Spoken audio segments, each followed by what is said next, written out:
ഈ ആരോഗ്യവകുപ്പ് ഈ ഇഷ്ടമില്ലാത്ത അച്ച് തൊട്ടതെല്ലാം കുറ്റമെന്ന് പറഞ്ഞ പോലെ ഈ വീണ ജോർജിൻ്റെ തലയിലാണ് ഏത് ആശുപത്രിയിൽ എന്ത് നടന്നാലും ഗർഭം നടന്നാലും കത്തി ഉണ്ടായാലും ആര് ചത്താലും ജനിച്ചാലും എല്ലാം ഒരു മന്ത്രിയുടെ തലയിലാണ് വയ്ക്കേണ്ടത്. യഥാർത്ഥമായ എൻ്റെ കുറ്റക്കാരെ കണ്ട് അന്വേഷണം നടത്തി അവരെ ശിക്ഷിക്കണമെന്ന് പറയുന്നതിന് പകരം ഈ മന്ത്രിയുടെ തലയെ കൊയ്യാനായിട്ട് വാളുമായിട്ട് ഇറങ്ങുന്നത് ന്യായമാണോ മര്യാദയാണോ? കേരളത്തിലെ ജനങ്ങൾ അത്ര മണ്ടന്മാരല്ല. ഈ വ്യക്തിഹത്യ ചെയ്യാൻ നടക്കുന്നത് ആരായാലും അത് രാഷ്ട്രീയ പ്രേരിതമാണ് എന്ന് എല്ലാവർക്കും നല്ല തിരിച്ചറിവുണ്ട്. ജനങ്ങളെല്ലാം അറിവുള്ളവരാണ്, തിരിച്ചറിവുള്ളവരാണ്. വീണ ജോർജിനെ മാത്രം ടാർഗറ്റ് ചെയ്തുകൊണ്ട് ഈ ആശുപത്രികളിൽ നടക്കുന്ന പല അക്രമങ്ങളുണ്ട്, അനീതികളുണ്ട്, കൈക്കൂലികളുണ്ട്, അങ്ങനെ പല ദുർമരണങ്ങളുണ്ട്. അവരുടെ ഡോക്ടർമാരുടെ നഴ്സുമാരുടെ ആരുടെയെങ്കിലും കുറ്റങ്ങളുണ്ട്. അതെല്ലാ കുറ്റങ്ങളും കൊണ്ട് എല്ലാം ഒരു മന്ത്രിയുടെ തലയെ വെച്ചുകൊണ്ട് അവരെ വ്യക്തിഹത്യ നടത്തുന്നത് ശരിയല്ല. അത് മഹാപാതകമാണ്, അത് രാഷ്ട്രീയമാണ്. പ്രത്യേകിച്ച് ഈ ഇലക്ഷൻ വന്നപ്പോഴാണ് ഇതുപോലുള്ളതെല്ലാം വരും. ഗവൺമെൻറ് ചീത്തയാക്കാൻ എന്തായുണ്ട്? മന്ത്രിയെ പിടിക്കുക എന്നുള്ളതാണ്. ആര് ചെയ്താലും അതെല്ലാം മന്ത്രിയെ പിടിക്കുക.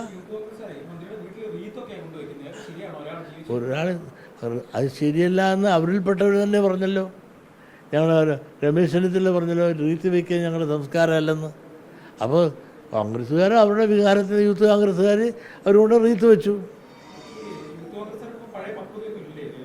അതൊന്നും എനിക്കറിയില്ല. അതൊക്കെ അല്ല അവരുടെ നേതാക്കന്മാരാണ് പക്വത ഉണ്ടോ ഇല്ലയോ എന്നും ഈ പ്രവൃത്തിയിലൂടെ അവർക്ക് പ്ലസ് കിട്ടുമോ മൈനസ് കിട്ടുമോ എന്നുള്ളത് രാഷ്ട്രീയപരമായിട്ട് എന്ത് നേട്ടം കിട്ടുമെന്നുള്ളത് അവർ മനസ്സിലാക്കി യൂത്ത് കോൺഗ്രസ്സുകാർ നിയന്ത്രിക്കട്ടെ. ഞാൻ അവരെ പറ്റി പ്രത്യേകിച്ച് വിമർശിക്കാൻ ഞാൻ തയ്യാറല്ല.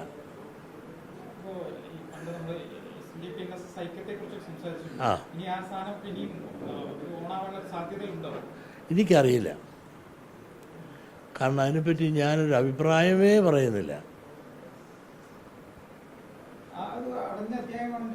അടഞ്ഞെന്നോ അടഞ്ഞില്ലെന്നോ ഞാൻ പറയുന്നില്ലല്ലോ. ഞാനില്ലെങ്കിൽ ഇനിയും അധ്യായങ്ങൾ തുറക്കാൻ പലരും ഇന്നില്ലേ? ആരാ? അല്ല, അതാ നമ്മൾ ഇപ്പം ആ വിഷയം വിട്ടുകളാണ്. ഞാനിപ്പോൾ ആ വിഷയം വിട്ട വിഷയമാണ്. അത് നമുക്ക് എന്നെപ്പെട്ടൊരു അഭിപ്രായം നിങ്ങൾ പറയിപ്പിക്കാൻ നോക്കണ്ട, ഞാൻ പറയത്തില്ല. ഞാൻ തെറ്റിദ്ധരിപ്പിക്കപ്പെടാമെന്ന് പറഞ്ഞ ഉടനെ ഈ ഇത് കൊണ്ട് അപ്പുറയിലും ഇങ്ങനെ ഞാൻ ജനം പറഞ്ഞിരിക്കുന്നു. അപ്പോൾ അദ്ദേഹം പറയും ഒരു തെറ്റിദ്ധാരണയില്ല, ഞാൻ തിരിയാ ധാരണയിലാണെന്ന് പറയും. അപ്പോൾ ഞങ്ങളെ കൊണ്ട് അങ്ങോട്ടും ഇങ്ങോട്ടും പറയിപ്പിക്കാനൊരു അവസരം ഉണ്ടാക്കാതെ തൽക്കാലം ഈ വിഷയത്തിന് ഒരു വിട നൽകുക. നിങ്ങൾ ഇനിയും കാത്തിരുന്ന് വല്ലതുണ്ടെങ്കിൽ കാണാം. അടഞ്ഞ അധ്യായമെന്നോ അടയാത്ത അധ്യായമെന്നോ ഒന്നും ഞാനൊരു അഭിപ്രായം ഇപ്പോൾ പറയാൻ തയ്യാറല്ല.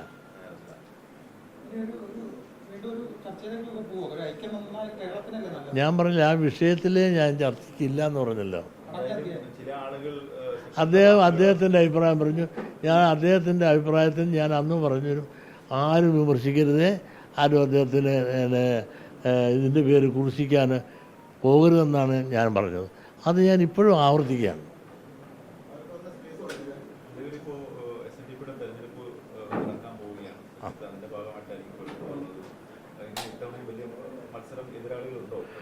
അല്ല, മത്സരം സ്റ്റേ ചെയ്തിരിക്കുകയാണ് കോടതി.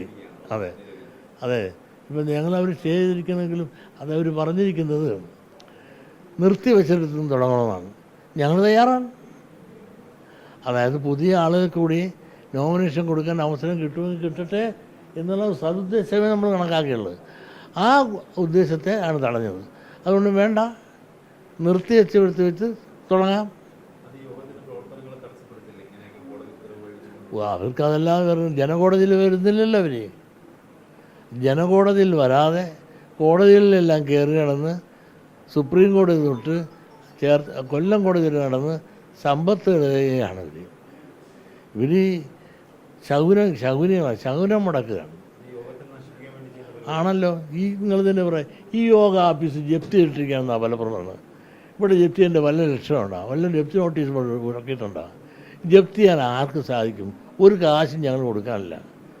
പച്ചക്കള്ളം നേരം വിളിക്കുമ്പോൾ ഇങ്ങനെ പ്രചരിപ്പിക്കുക സോഷ്യൽ മീഡിയയിലൂടെ.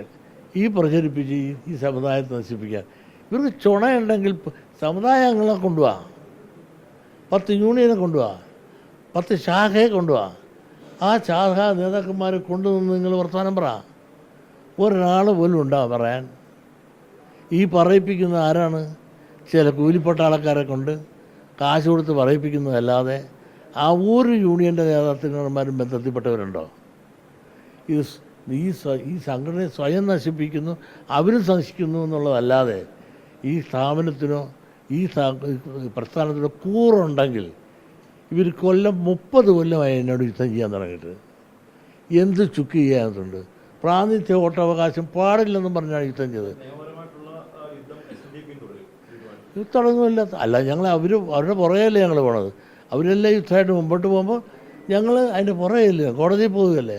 അവർ ഈ 36 ലക്ഷം ജനങ്ങളെയും വെച്ചുകൊണ്ട് വോട്ട് ചെയ്യണമെന്ന് പറഞ്ഞാൽ എങ്ങനെ നടക്കാനാണ്? പ്രാതിനിധ്യ വോട്ടവകാശം കിട്ടിയില്ലേ? ഇവർ പണ്ട് ഞാനുണ്ടാക്കിയതാണ്, ഞാൻ വരുന്നതിന് മുമ്പേ ഉള്ളതല്ലേ ഇപ്പം.